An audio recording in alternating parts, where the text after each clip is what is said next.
What's up, everyone? Welcome back to another episode of Conversations with Chaz. I'm your host, Chaz Childers, and today I don't have a guest. It's just me talking, and I just wanted to discuss a couple things health and fitness related for you guys. And today, the topic that I wanted to go over was the idea of intermittent fasting and whether or not you should or should not try intermittent fasting. And the answer is simple, really.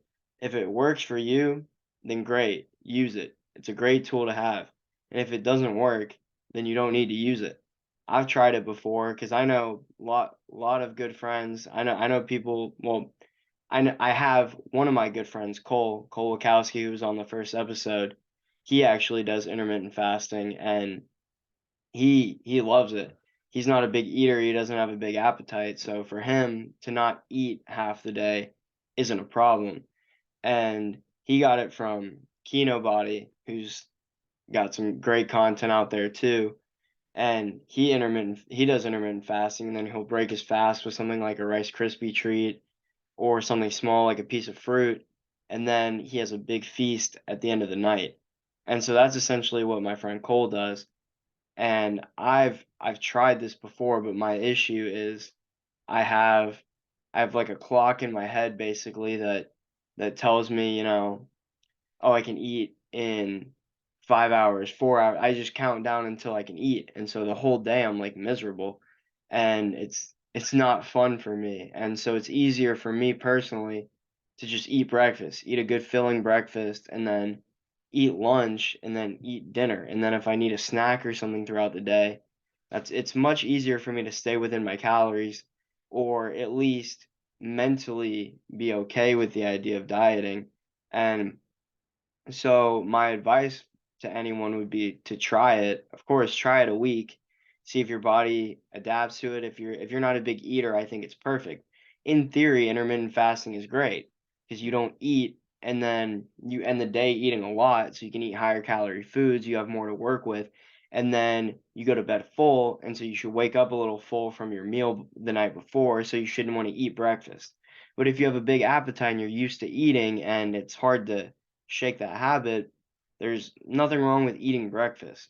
While it is true that if you look in the past, people probably didn't have time, either time or accessibility to breakfast, but that doesn't mean that I guess I would argue that you don't necessarily need to skip breakfast. It's a blessing that we have fridges full of food that we can eat in the morning. And if you're training hard and you're working hard, you shouldn't beat yourself up over eating breakfast. I struggle with that where I give myself too hard of a time where I'm like, I feel like I'm weak or something if I eat breakfast, but it's not weak. I'm just eating breakfast so I don't hate the rest of my day. But for some people it works and for some people it doesn't, but at the end of the day it comes down to calories in, calories out. Are you burning more than you're eating?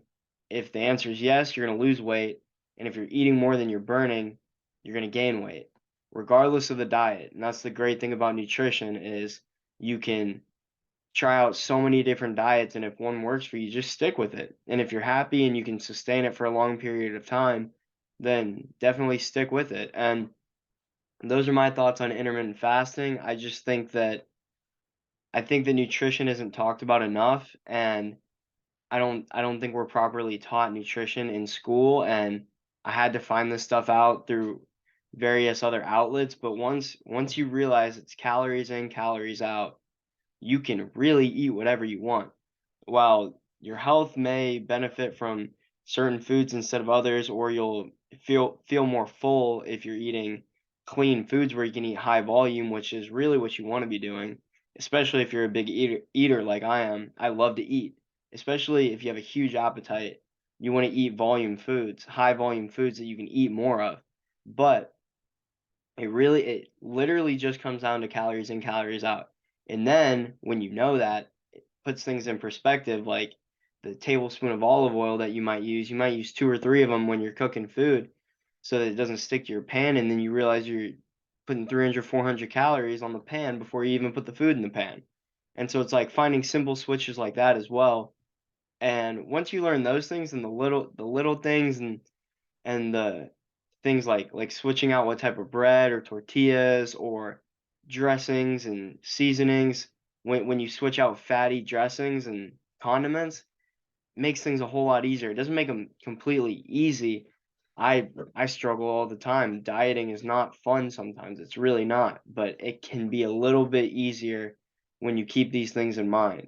And that's a little side note from the whole idea of intermittent fasting, but that's just something I really wanted to talk about today. I feel like it's been on my mind, something that I kind of wanted to go over because it's something very interesting to me. And I started eating breakfast again recently, and I feel great. So it's just something to think about. And I hope you guys enjoy the content. I wanted to keep it a little bit short today. It's just me. I don't have a guest, but just an idea I had in my mind. I wanted to get that off my chest, and I hope it's informative. And yeah, I hope you guys enjoyed watching. But thank you guys. God bless.